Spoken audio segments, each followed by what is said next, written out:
Okay guys, quick update.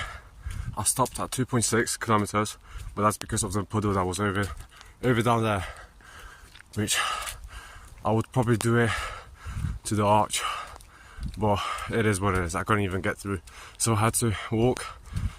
I'll keep on walking to the arch, and then from there I'll run back home. This is the arch that I was talking about, and after that I go through it, I'm gonna run. Alright, let's continue.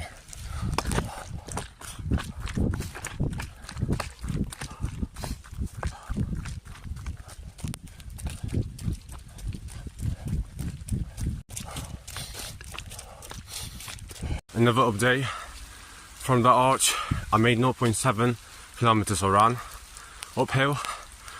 Today's not my day, but at least I showed up.